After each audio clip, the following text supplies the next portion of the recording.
the video Stop E-Dating and Get a Job, I spoke about the negative impact of online dating that I've been through and many of my peers have been through, but I've had positive experiences as well. And I saw from the comments it was a mix. Some people have had successful situations, others not so much.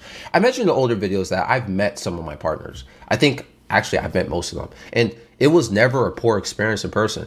I was dating a girl from Michigan and she was a nursing student in college and I live in New York. So we booked an Airbnb at like a tourist spot and we both traveled there and hung out for like a week or two. And the infamous Aku anime character, Samantha, the girl who I was dating from the UK for, I don't know, it feels like a long time, bro. This has to be like 2 years or so. It feels like more. She came to New York and we were in the city. I took her shopping. We got food and everything. And these experiences were fun to me. It was exciting being attached to somebody that you can't physically be with and finally seeing them after months upon months and the excitement, the anxiety and so forth, the feeling you get is like, I can't explain. It's one of the happiest feelings I've ever experienced in my life.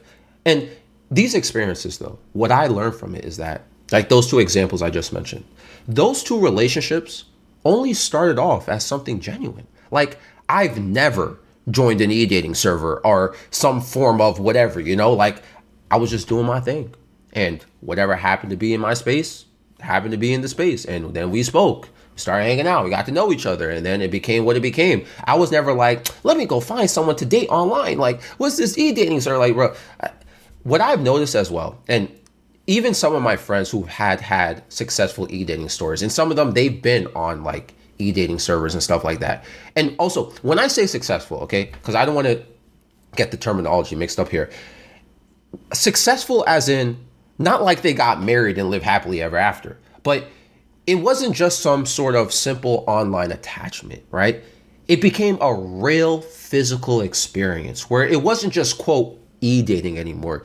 You chalk it up as just a long distance relationship at a certain point, which sounds like the same thing, right? You'd be like, e-dating, a long distance relationship, the same thing. But I think you get what I mean when I say e-dating versus long distance relationship. It's like two different worlds in a sense. One is more like only the digital phase. The other one is just physical distance to where y'all are separated at. Like y'all met, y'all know each other, everything like that. Y'all been there. It's just y'all are just in a far away. That's it. So what I've noticed, even with my friends and some of you guys commenting about your success stories, it's the low selectiveness is why it became successful. And what do I mean by this? There was little to no disappointment gap. I'll use Samantha as an example, right? Even though she lived in the UK and I lived in New York, a ticket across the Atlantic Ocean is like $1,000 plus, right? Unless you hop on like Spirit Airlines or something, But you ain't trying to fly your chick in some budget airline. See, this is what I mean about disappointment, okay? Why would you do that? Seriously, why would you do that? And if you justify this in the comment section, bro, I like...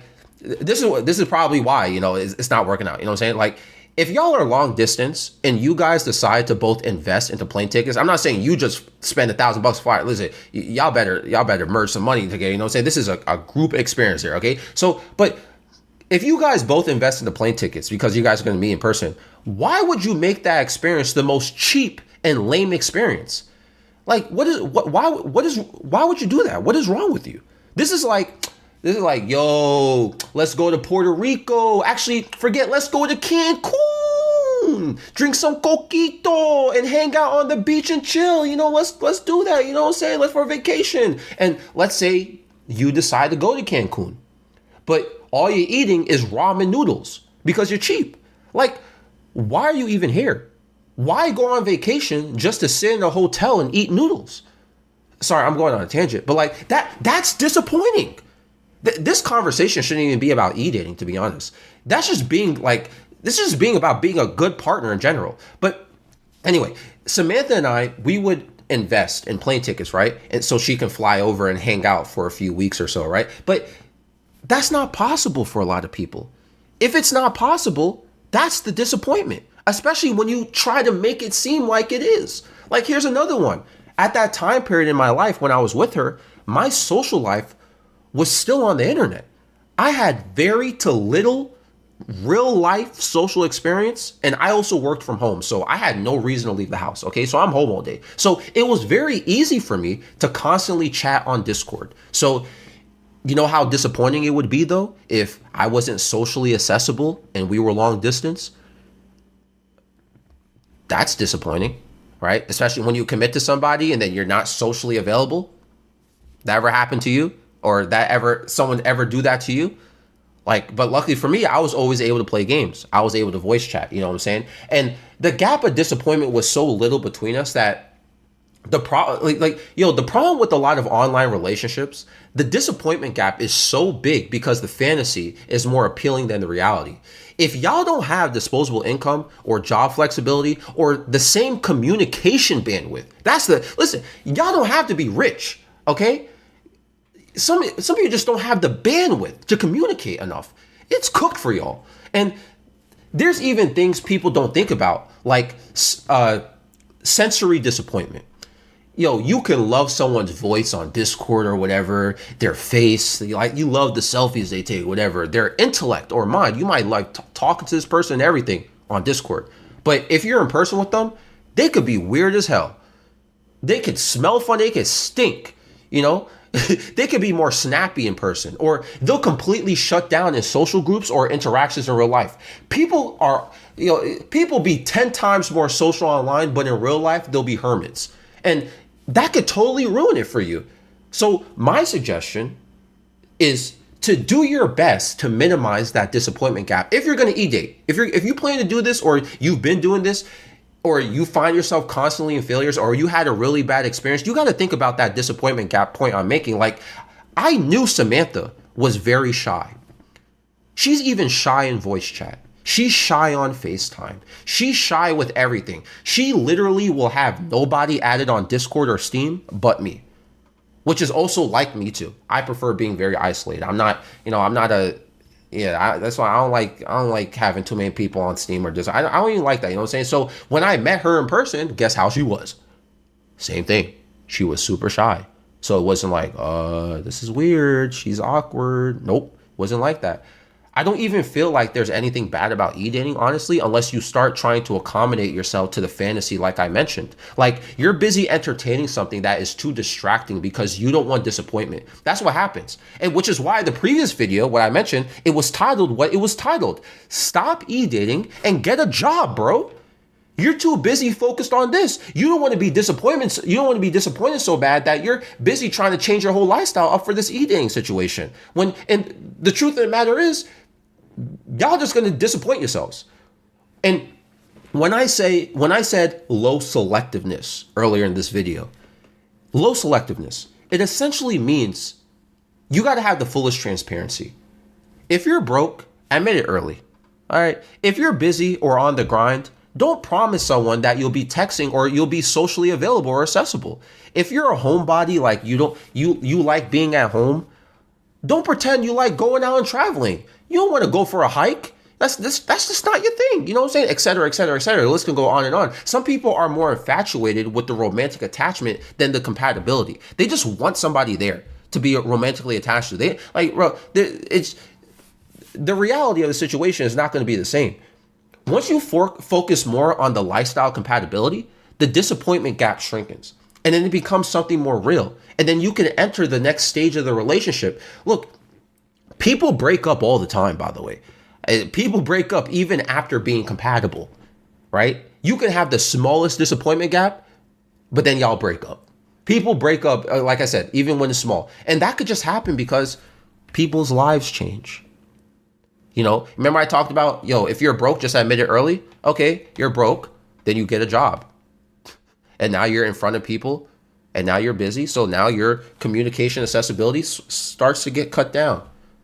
You can't game as much. You can't do this and that or yada, yada. And now, this is, again, people's lives change. So it was compatible. It was working, but it is what it is. That's part of life. But at least you had the experience of being with somebody. It shows that you can be romantically loved, which a lot of people feel like they can't be. Even if it didn't work out. Again, that's part of life. Some people get really lucky though. And the first girl they meet, they end up marrying and live happily ever after. And this is another topic maybe I should make a whole video about this, but like when I mentioned that people's lives change and then they end up breaking up, some people, they don't have the tolerance for that. Some people, they want you to stay the same forever. Like the current version of me, my lifestyle, Aku, where my mental space is at right now, I'm not compatible with my past relationships at all. This is why I don't e-date anymore. Like I don't think I'll ever, like, I don't have the bandwidth anymore. If I were to e-date somebody like right now, we would have to be like, bruh, communication would still be there. It wouldn't be 24/7 like it was years ago with me. Like I'll always be able to chat.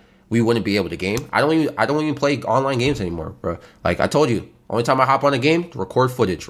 Playing Skyrim in the back, I record footage, I get off the game and I start doing other stuff in life. You know what I'm saying? I don't sit there and game anymore. So we can't do that anymore. I don't want to play Minecraft, Or I can't watch movies on Discord. Besides maybe like once every 2 weeks or so. You gotta tell me in advance. I gotta put on the calendar. My calendar is like packed right now. You know what I'm saying? Like I can't, all this stuff, yada yada, blah blah blah. Like I'm just busy, bro. So I'll probably call or voice chat with you during the day randomly, but that's all really I could provide for somebody virtually right now.